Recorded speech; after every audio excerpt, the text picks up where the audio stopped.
telling you, these countries are calling us up, kissing my ass. They are dying to make a deal. Please, please, sir, make a deal. In Spain, made some comments this morning, oh, well, maybe we should align ourselves more with China. That would be cutting your own throat. Probably reach a deal with our allies, with the other countries that have been long-term.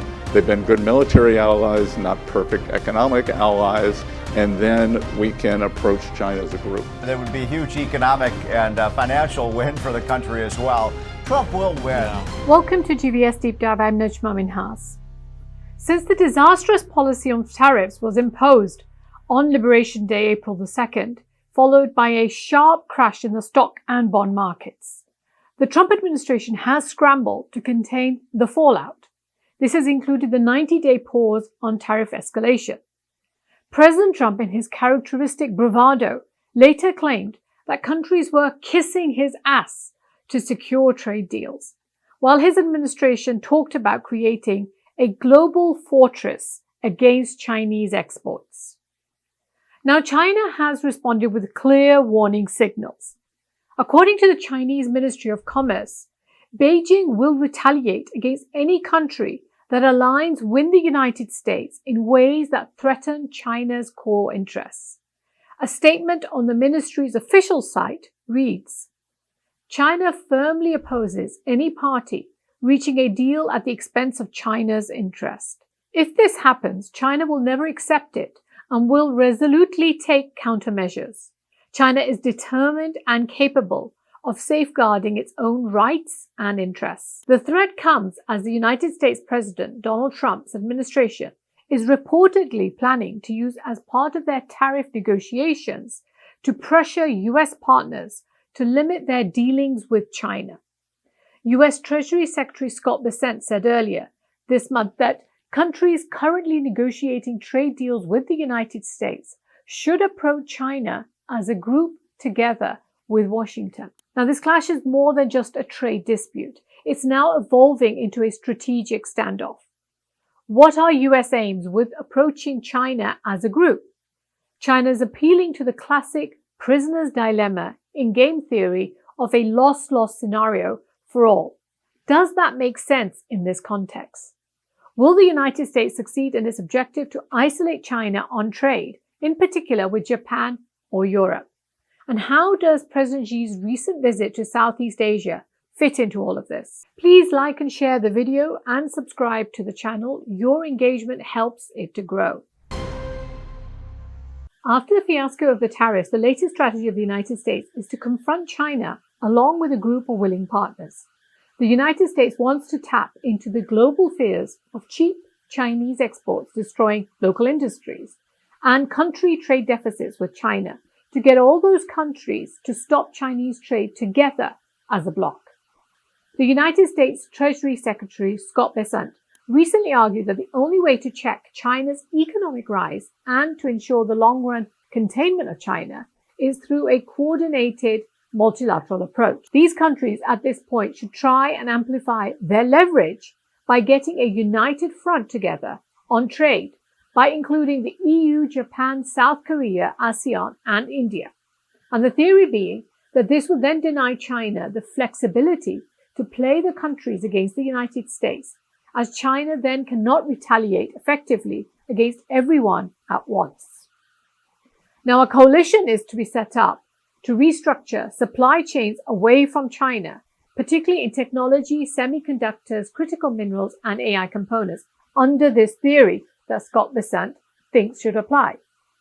However, this multilateral approach that he's talking about is not going to be through multilateral organizations, let's say, such as the WTO, but rather via the USA. So the US is reportedly pressurizing trading partners to decouple with China, suggesting that countries control trade with the world's second largest economy as a condition for open, tariff-free trade with the United States. Now, multilateral action makes it easier for the US to frame its actions as economic resilience and not as aggression. It's going to help it to avoid backlash from global partners as well as domestic constituencies. Let's also be clear that the Trump administration does not envisage this being done through further friendshoring. The jobs, the manufacture of goods is still expected to come back to the US. But this so-called coalition of the willing should do this, as per President Trump, to avoid the higher tariffs he imposed on April the 2nd.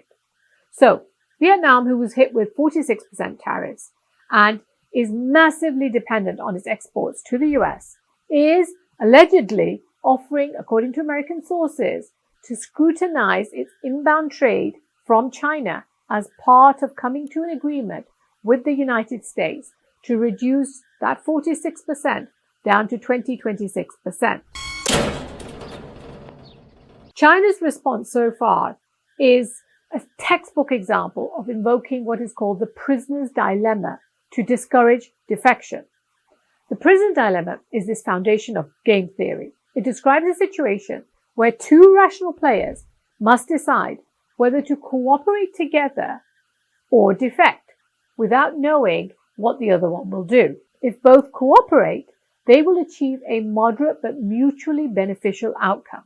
If one of them defects while the other one cooperates, the defector has a big gain and the cooperator loses out.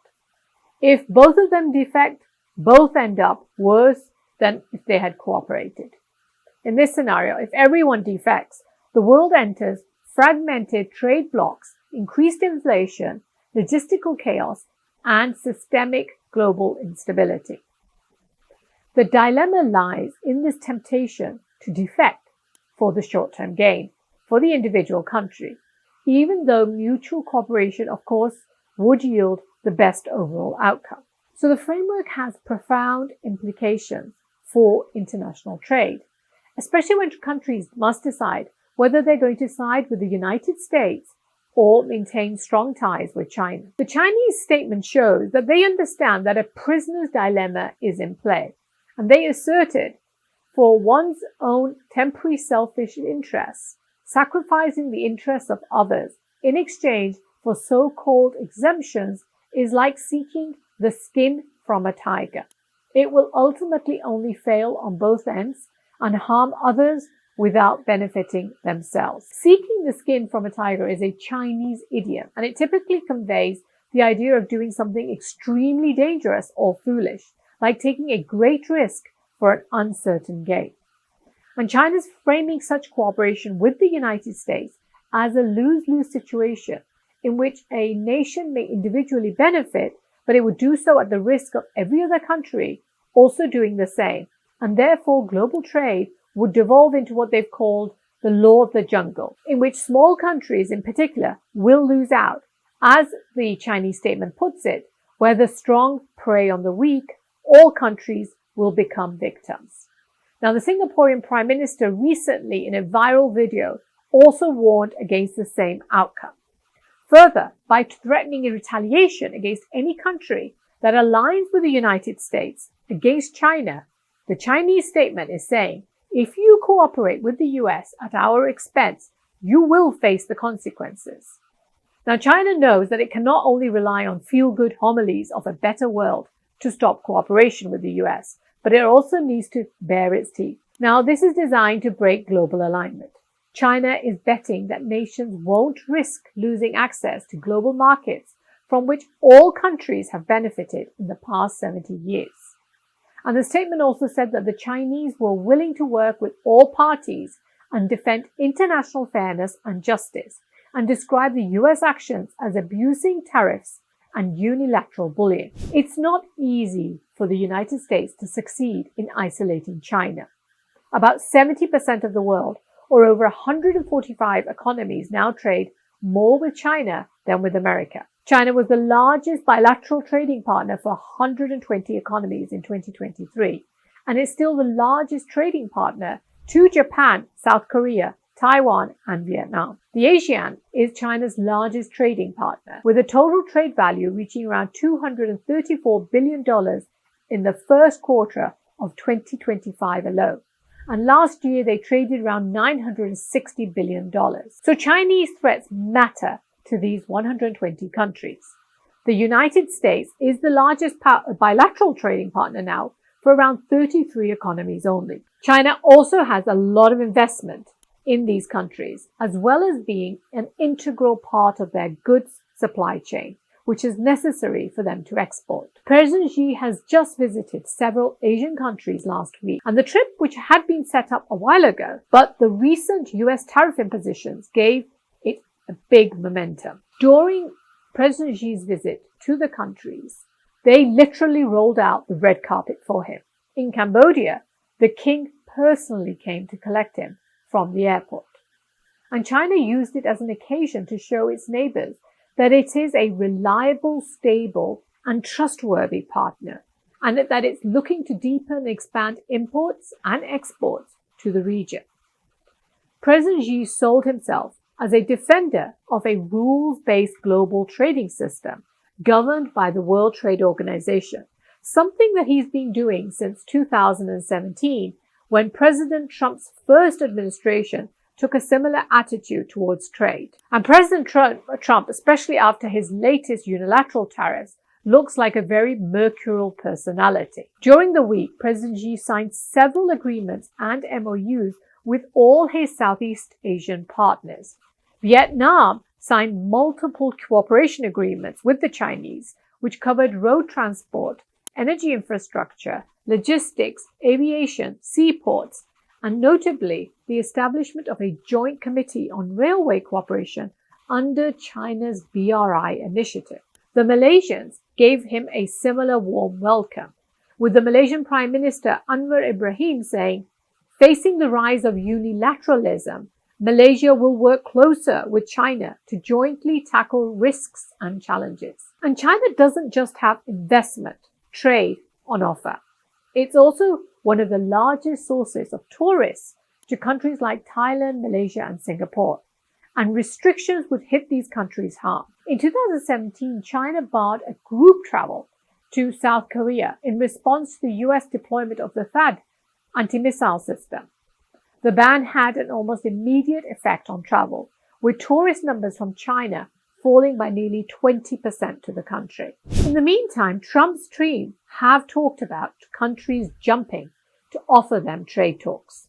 Japan was among the first countries to start open negotiations with the United States. However, despite President Trump's post on Truth Social talking of strong progress made with the country, when the Japanese team went back home, in unusually stringent remarks, the Japanese Prime Minister Ishiba told his parliament that Tokyo would not just keep conceding to US demands to reach a deal over tariffs. And I quote him, "Japan concedes everything. We won't be able to secure our national interests." These are strong words coming from a normally submissive Japanese Prime Minister. And it's even more surprising since, as I shared with you in an earlier vlog about how he brown-nosed and really sucked up to Trump during his visit to the US in February. Japan faces a 10% baseline tariff across the board and a 25% tariff on imported cars, auto parts, steel, and aluminum exports. It's not clear what Trump has asked for, but he has recently posted on Truth Social what he considers as non-tariff barriers. And given that he frequently complains about the lack of US cars in Japan and the non-tariffs on agricultural imports into Japan, including rice, as examples of unfair trade barriers, there is a good chance that these were on the agenda. Now, these are difficult asks, even for Prime Minister Ishiba, as cars are Japan's most lucrative export industry. I just went across to the Southwest in the United States, and as we were traveling, the only thing we could see were Nissan, Honda, Kia. All these cars were across the roads, across the United States. Some of them, of course, are Japanese.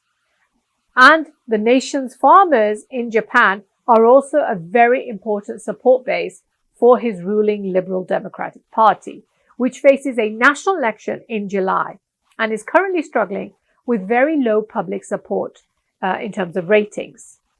In a speech after Trump imposed tariffs, Japanese opposition leader Shinji Ogama of the Constitutional Democratic Party likened Trump to a delinquent kid extorting somebody.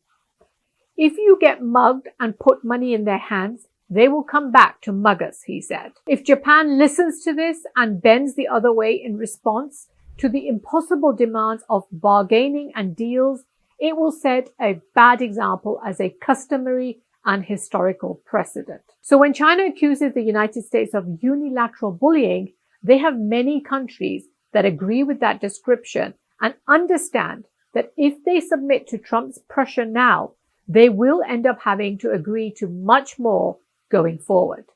However, Japan is stuck in between a rock and a hard place, as they say. Only in March, Trump criticized the long-standing security agreement with the country that allows American military bases there in exchange for US commitment to defend it if it ever comes under attack. Trump called the deal as being very interesting. We have to protect Japan, and by the way, they're making a fortune out of us economically. We have to protect Japan, but under no circumstances do they have to protect us. Don't be surprised if he says it again to bring the Japanese to heel. He has a history of complaining about Japan that goes back as far as 1987, when he took out a full-page ad in the New York Times warning people that Japan was taking advantage of America. Then coming to Europe, the US has traditionally strong relations with the EU, who see it as the leader of the West, part of the Western civilization or Western nationalism, as Europe's Trump whisperer, Giorgia Meloni, Prime Minister of Italy, put it recently when she met with Trump. The goal for me is to make the West great again. Okay? And I think we can do it together. Under the Biden administration, Europeans seem to be jumping on the American bandwagon and had just imposed massive tariffs on Chinese EV vehicles and restricted Huawei's 5G technology over security fears. But whether Europe will join the Trumpian fight against China is another question. There are divisions within the EU over how to react to US President Donald Trump's aggressive tariff regime, with some of the bloc's leaders advocating moving away from the United States and forging closer ties with different global partners. But others argue that the bloc is better off sticking closely to Washington. They support the status quo. It's a division we can clearly see between the Italian and the Spanish prime ministers. In 2024, China was the most important EU trade partner for imports at 21%, followed by the US at 14%. Although overall the United States is the EU's top trading partner. However, it's not just about trade. Since the Trump administration has come back to power, it has had a very tense relationship with the EU over a number of issues, including, very importantly, over how to deal with Ukraine and Russia and NATO. I did a whole vlog on that and we'll put a link in the description as well. Soon after Trump announced his tariffs on April the 2nd, Chinese Premier Li Qiang held a phone call with European Commission President Ursula von der Leyen, and both countries discussed cooperation and support for international organizations, as well as resuming talks on minimum prices for Chinese electric vehicles coming to Europe, on which Europe had earlier imposed very high tariffs, high as 40%. The Spanish Prime Minister Pedro Sanchez visited China and met with President Xi recently, to the annoyance of the United States. President Xi called on China and the EU to fulfill their international responsibilities, jointly safeguard the trend of economic globalization and a fair international trade environment, and jointly resist unilateral and intimidating practices. Can't get much stronger than that. And Prime Minister Sanchez agreed that closer ties between the EU and the Asian superpower were needed at a moment when the world is facing extraordinary challenges. In his words, the complex global landscape makes it necessary for us to bet on more dialogue, cooperation, and a strengthening of our relations with other countries and regional blocs. Europe currently has a massive lack of trust in the consistency of US policies, given Donald Trump's unpredictable and chaotic style, and given his past withdrawal from global commitments, including from the Paris climate change commitments, and his threats to come out of NATO whenever he feels like it. But realistically, they don't have the closest of relations with China either. However, they are unlikely to jump on the Trump bandwagon to isolate China. India is the most likely the partner that Trump may be able to persuade to join him in his attempts to contain China. And I haven't discussed that in this vlog as its relationship with China is too complicated to do it justice without a separate vlog on the issue. Do share with me your thoughts on whether Trump can be successful in getting countries to join him in imposing trade restrictions on China for that quid pro quo in US tariff reductions. Thanks for giving me your time, and do share the video to others who may find it interesting as well. Have a great day.